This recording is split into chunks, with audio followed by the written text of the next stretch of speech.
Hi guys, this is lesson 2 of our sunflower painting. As you can see, we have our sunflower started, and that's just the underpainting. So now we're going to add some color on top of that to brighten it up. So let's take our filbert brush again and put some yellow on there for now, and start bringing it down from the top. Pull down some yellows and pull them down from the top so that you can get, leave some of your underpainting. So we'll just do that for now, and we'll put in some little bit of the darker color can go in there too. So you can put in your colors, all different colors. This is the second coat. We may need a third coat. Doing the sunflowers are fun to do, but you need to put in lots and lots of color. So start from the top, pull down with your filbert brush. That's it. And that way you'll get some nice shadows and shading. And you're just pulling down quick strokes so that you can keep some of the underpainting for your shadows. Alright, so we'll do another one. Put in a few little streaks of, there we go.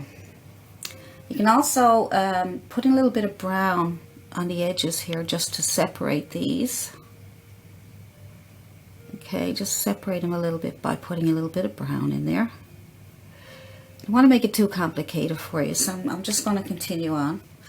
So if you got too much brown, just put more yellow in there. Okay, so just go back and forth with some yellow. So start at the top and pull in,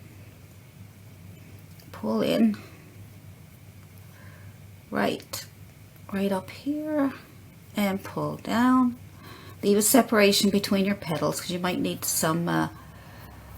You might need to put some shadow in between there so that they'll separate. There we go. And if you do this kind of a stroke, you can see some of the underpainting. See how you get that underpainting look? And you can also add some of the red back in there. So you put the yellow in, and you put some of the yellows, some of the reds and the browns back in again. Pull them back up into the yellow. So just short strokes, that's all. While it's all wet, it'll all blend together. Okay, just back and forth with yellow and your different browns and reds, and pull in. Now you can take your canvas and turn it if you want to, if you find it easier. I'm just doing this for the video, so I'm just sitting here trying to make my strokes the best way I can. But if you want to take your canvas and turn it around so it'll be easier for you, go right ahead. Okay, there we go. So we'll just pull in some of those nice colors. See how it's starting to brighten up? Like I said, we need a couple of coats because it's pretty transparent paint. Now you might be able to get away with probably 1 or 2 coats because you might be using, if you're using like really good tube paints, then you may not have to do this many coats. Okay, I'm just using the cheaper bottle paints because it's easier for me for video. And I can get it done fast, and yeah, because it's easier for me actually. So that's the only reason I use them. So you can use the tube paints and you will get even better results because the paint is thicker, more opaque. So put on some more yellow. Oh, go backwards. I forgot. There we go. Just pull it down, short strokes, pull it on, pull it on. There we go, there we go. There we go. Good. So as you can see, the more layers we put on, the brighter it gets and the thicker it gets. Like I said, you may not need to do as many coats, but I'm going to do the coats I need just in case you do too, so you can follow along with me. So let's keep going with the flower. Now sometimes you'll notice in my videos I will say that I'll call it finished, and sometimes I'll look at it and I'll say, I could add more to this, but I don't do it in a video. I'll do it after the video's over because I don't want to confuse you. I did that once or twice and confused you. You said, well, you made those changes and I don't know how you did it. So when I call it finished, you can also take your painting and play around with it until you get what you're looking for. Just because I said it's finished don't mean you have to be finished, okay? So you can play with your painting and get it really nice. Just use this as a guide, as a basis for painting, okay? So if I call this finished at a point, I might play around with it again after, but you know, I don't want you to get bored. I want you to continue on with other things. So then, and it's nice, and I also want you to try on your own after, you know, looking at all these videos. Try on your own to get what you're looking for. Because if you keep following me or everybody else, you'll never be able to pick up your own techniques. And you might be able to make up some really good ones. And then someday when you do videos, then you'll be able to come up with some new techniques and show people. But if you keep using my techniques and everybody else's, you may not be able to think of some on your own, and you might, you know, depends. It takes years, a few years to get everything and figure where everything goes.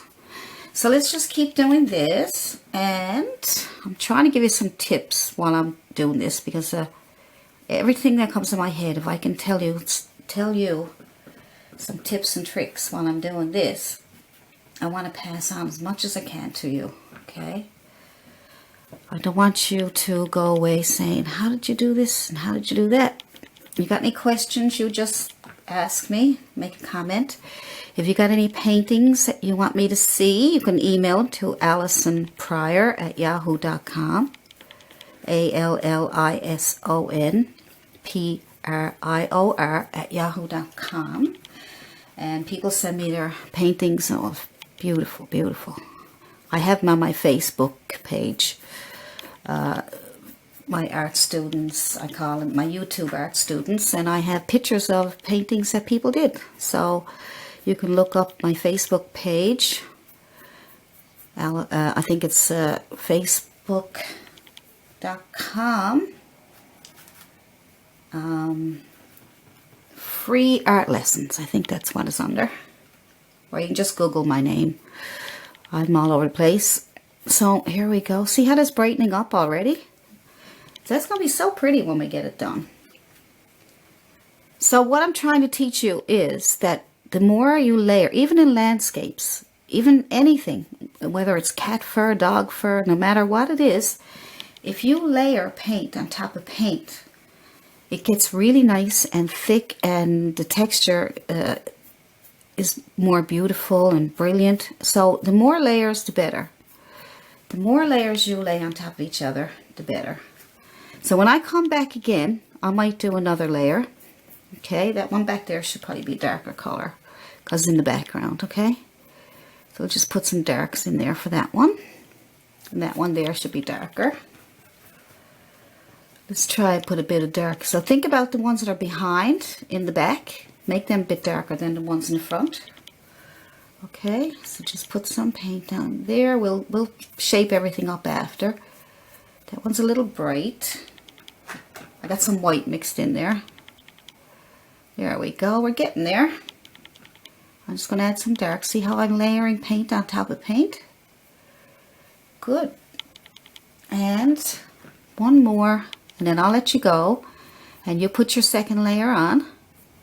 Okay, put your second layer on. As you've seen what I was doing, I'm just going into yellow, a bit of red, but I'm making it brighter this time. Okay, more yellow than the red and the brown for now. Okay, so you guys go and do that, and it'll come back and I'm going to put a third layer on, and hopefully that will be the last. And I'll see you in lesson 3, sunflower painting.